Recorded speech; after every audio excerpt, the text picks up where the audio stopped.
United we stand, divided we fall. United we stand. Ain't no power in the people won't stop. Ain't no power in the people won't stop. Ain't no power in the people won't stop. Ain't no power in the people won't stop. And Jay, fired federal workers are protesting across the country today. I know one of those protests is getting started right where you are right now. What's happening there, and what's the goal of these protests? Yeah, so Diane, you can hear the protest happening around me. This is right in front of the Capitol reflecting pool, right in the shadow of the United States Capitol. There's a couple hundred people here. They were chanting moments ago saying no one voted for Elon Musk. There are signs about the cuts that we've seen to USAID. There are signs about fired federal employees. The goal of this protest, people here tell me, is to demonstrate against this massive overhaul of the federal government that Donald Trump and Elon Musk have engineered here, and particularly the mass firings of federal employees that, as Mary Alice was saying, we know impact huge swaths of the federal government and key services, all the way from the Department of Education to the Forest Service, I'm learning today, to this complicated firing and then unfiring of federal nuclear workers that we've been reporting out over the course of the weekend. All of it is the goal of this protest, to point out what they say is a slapdash way that both are handling the federal government, and frankly what some demonstrators have said what they believe are illegal firings by the executive branch. Boy, oh boy, oh boy, oh boy, oh boy. So it seems as if the backlash against President Trump laying off federal workers is intensifying, okay, as you have mass protests from fired federal workers breaking out across the country in protest of the layoffs, okay? They don't like the fact that President Trump, along with the Doge team, has decided that, hey, you know what? It is not necessary to have all these employees, okay? That we need to downsize the federal government, and therefore hard decisions had to be made, okay? And that's currently what's happening. Now, the media is going to do their best to come out with these wild stories to frame it as a bad thing, but people got to understand, when you're talking about trying to cut the bureaucracy, when you're talking about trying to downsize the government, yes, you're going to have to make cuts across the board, right? And it's not necessarily going to be fair, quote unquote. But again, that's just what happens. It's life, okay? And what these federal workers are experiencing is something that happens all the time in the private sector. Now, again, I'm trying to figure out why is it that now they want all these tears to come out and all this sympathy and support for federal workers when the media told us to shut up about all of the individuals being laid off during the pandemic due to the fact that they wouldn't take the vaccine, right? All those people got laid off, and I didn't hear all the boohoo whining and crying from the mainstream liberal media feeling bad about people losing their livelihoods because they didn't want to take an experimental vaccine.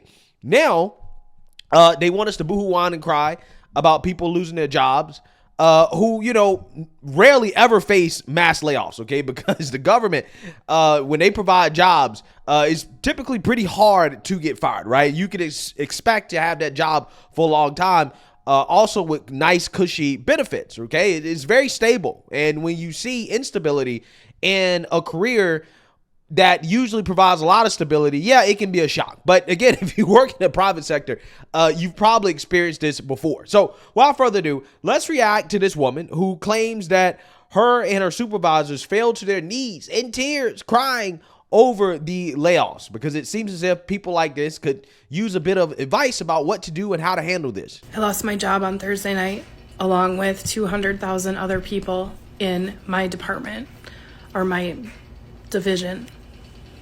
Despite what most people think, we're not all just lazy government employees. I worked really, really hard. I was one of the top performing people in Wisconsin. I was in charge of 37 counties in Wisconsin. You divide Wisconsin in half. I had half of Wisconsin that I dealt with in my job. I kept getting more responsibilities because of my performance.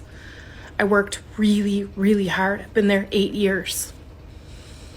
My managers had no idea until I did that I was terminated. They fell to their knees and cried along right with me. Wow. Wow. They fell to their knees and cried over being fired. Now, you know, I'm not saying that this is not true, right? And don't get me wrong. I definitely sympathize with these employees, okay? Because being fired is not a good feeling, right? It's not a good feeling. I know people who've lost their jobs and things like that. So I get it, right? I understand that, when you lose your job, you lose your source of income. It's tough, right? It's a tough thing to deal with. However, if you have skills that are marketable, okay, to the private sector, which, this woman claims that she was so great at her job, then she should be able to get another job, right? I'm just saying that the media told us that Biden's economy was so great. And as far as I'm concerned, it's still Biden's economy.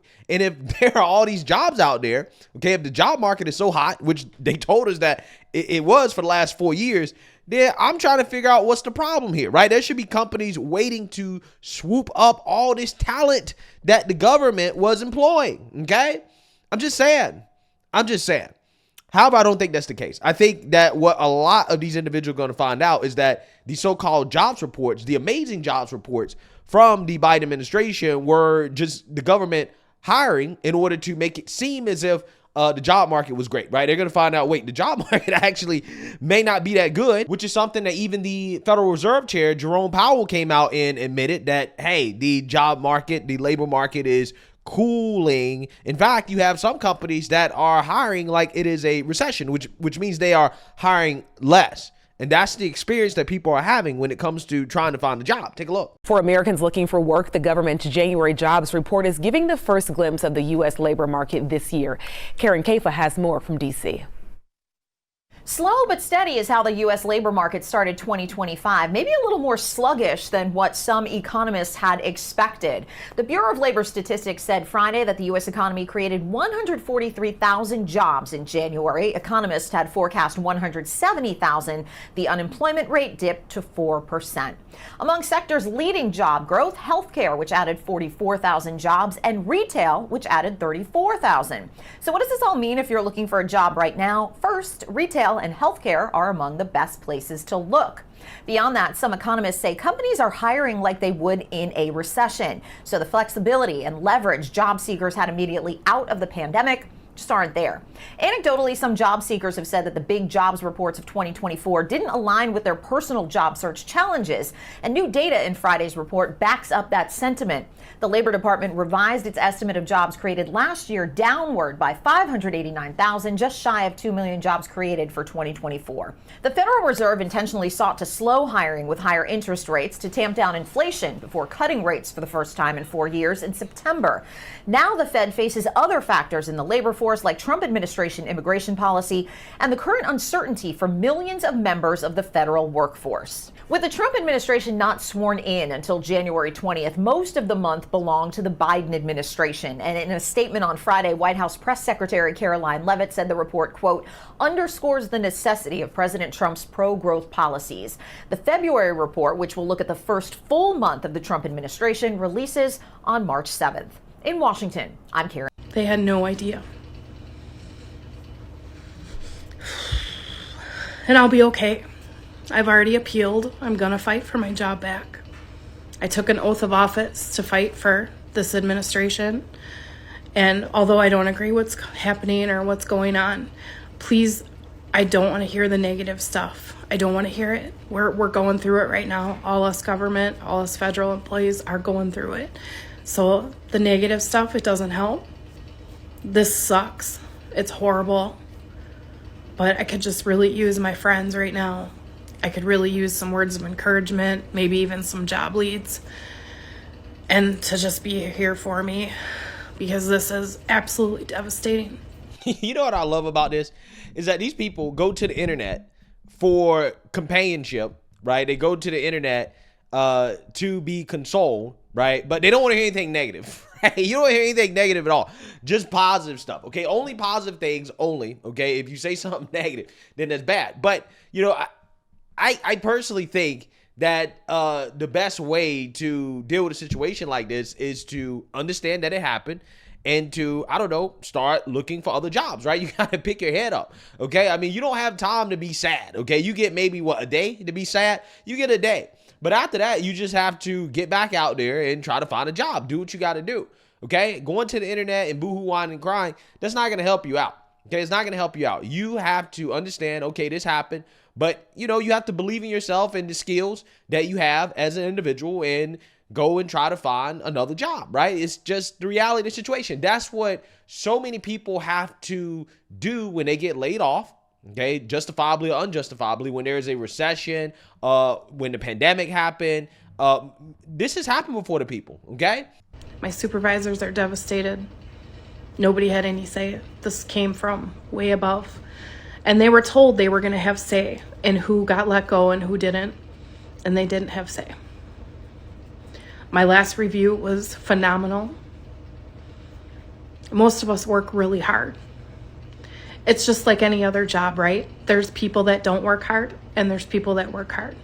We have both, just like any other private sector job, public sector, private sector. There's always those bad employees, right? So just remember that before you say lazy and government employees, because a lot of my colleagues are the most hardworking people, and we do it because we love it. We love the mission. Our mission in NRCS was helping people help the land, and I loved it, and I was so proud of it. And I'm absolutely devastated. I don't know where I'm going to go from here. I'm lost right now, and I could really use your help and your support. I don't want money. I don't mean it like that. I mean, I just want my friends. But please refrain from the negative comments, because it's not going to do anybody any good. We just need support right now. We need help. This is just the tip of the iceberg. It's going to get really, really, really bad. Nobody's safe. So that's what's going on. It happened Thursday night. I lost my voice because I've been crying so much. I'm not well, but I wanted to get on here and let you guys know what's going on, because I could really use my friends. So I'll be signing off, and maybe I'll go live or something. I don't know, just because I need you guys right now. So that's all I have to say. Humankind, be both. Yeah, so again, I find it weird how you have people, the first thing they do when they're devastated is that they go on the internet to be consoled by their friends, right? Like, don't you have friends in real life that you can talk to? Like, you know, actual people that you hang out with, that you know, that actually know you, not just random strangers on the internet. It's a very weird thing to me. I don't know. Who knows? Maybe one day I'll be, you know, crying about something, you know, in my personal life. But, you know, it's not something that ever crossed my mind, because if something, you know, super bad happened to me, and it doesn't have anything to do with the channel, okay, then I don't see the reason to really announce it on the internet, okay, or to want people to feel bad about it or anything like that, unless, again, it had something to do with the channel. But, you know, in this case, this woman, her job was with the Department of Agriculture. It seems as if she was working in conservation. And, you know, hey, it happens, right? It happens. But a lot of these people, again, they're getting 8 months severance, okay? They're getting paid. And also on top of that, they have plenty of chances, opportunities to find other jobs, right? This isn't the worst thing in the world. You have people that get fired, they don't get a severance, okay? They don't get no severance whatsoever. And they got to figure it out immediately. So I don't know. I mean, me personally, I do feel bad for these workers, right? In the sense that, yes, it is bad to, you know, lose your source of income in your job. But at the same time, the cushy package that a lot of these workers are getting, it's not the worst thing in the world, right? This has happened before. We've seen layoffs come as a result of, for example, the Great Recession that has happened, okay? In fact, there were a ton of defense workers that got laid off after the Cold War ended, okay? And because the Pentagon said, hey, we don't need all these people anymore, got laid off, hundreds of thousands of them, okay? Reagan had major cuts as well too to the government. Like, this has happened before, right? This is not something that is new, okay? And I think people got to understand that our government is too bloated, okay? We're too bloated, and we need to become more lean and more efficient. And this is just a part of the process. It's tough. It's tough, but ultimately it's for the good of the country. It's for the good of the taxpayers. And, you know, it is what it is. Okay, so while I do feel bad for this individual losing her job, I'm sure that if she's as great as she claims, then she can get another job, right? She may be able to get a better job in the private sector paying her more money. But then again, my gut feeling is that a lot of these government jobs are jobs that otherwise wouldn't exist in the private sector, to be honest with you, in regards to the skill set needed, like, for example, the DEI stuff, okay? And that's why a lot of individuals are boohoo-whining crime, because the government has essentially turned into a job subsidy program, right? These people really do believe in universal jobs, right? A universal jobs program. The government's just going to give you a job if you can't find a job in the private sector. And that's just not the way it works, right? That's not the way it should work. Again, my gut feels that a lot of these people being fired aren't necessary. We're going to find out once this kind of stabilizes and the government is reshaped, okay, in regards to how it works. People are going to figure out that, yeah, we really didn't need all these employees. So let me know what you guys think. Make sure you like, comment, and subscribe. Most importantly, share a Black conservative perspective. Peace.